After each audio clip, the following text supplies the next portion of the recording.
I was 18 months old in this one. All right, and where did y'all live when? We lived in Oregon, where I was born, and with my mother and my father, and who passed away when I was 5. And he took me in to have these taken. And when they sent them, they sent 5 proofs. And he was supposed to pick one. And he couldn't pick one, so they bought them all. Because he liked them all. He said he couldn't pick just one. And we lived in Port Hueneme. Okay, I was 7 in this picture. And my dad had already passed away 2 years earlier. Do you know what year that was? 47. What do I remember about living there? I didn't like it. It was in Oregon, and sometime in there I got ringworm in my hair, and I had to wear a scarf. And we moved a couple of times, and we did live across the street from my grandmother and my aunt and her kids. And I liked my uncle, but I pretty much didn't like the rest of them. But my uncle had a riding stable right in that same area. And I remember that. And we lived next door to there was a field, and then there was a little shoe shop. And I remember, I used to go over and talk to the guy. In fact, all the kids did.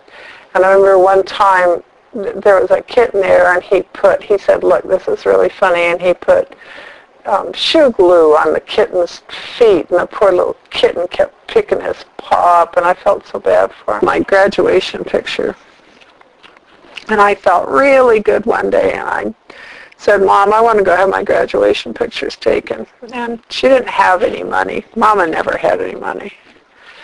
And but she said, okay, and I went and had them taken. They turned out really good. I felt so good that day. The next one is that Liz and my sister in the middle, and then Kathy. They came and got the kids and took them to Disneyland, and my sister has a glassy-eyed stare on. She wasn't used to kids and all their energy, and they ran her ragged, and she was exhausted. They bought them these big, beautiful hats. It was really cool. And that piece of property isn't there anymore. That was California. That was San Juan Capistrano. And when Doug and I were out there, we looked for that. And I knew the house wouldn't be there, but I thought that I would recognize the property, but it was so built up I couldn't even find out where it was. And it was by itself on this barren hill, and now you can't even find out where it was. Okay, you can see the ocean from that apartment. And that was Easter morning. And Aunt Evelyn made those outfits for the girls. They had little dresses and matching coats and their gloves and little hats that matched. Those were so cute. That's Kathy's one-man band there that my second husband made for. It did all kinds of things, made all kinds of noises. She loved it.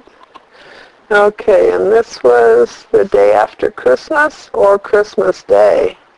The kids got their new bikes, Mason and Liz, and Kathy got a tractor, which she loved. She loved that thing. Again, back in Capistrano on the top of the hill.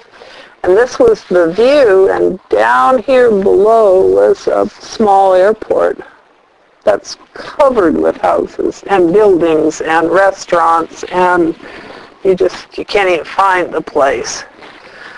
79 was probably about 83 or 84. Then I lived in North Carolina, left my second husband, and was living with my soon-to-be third husband.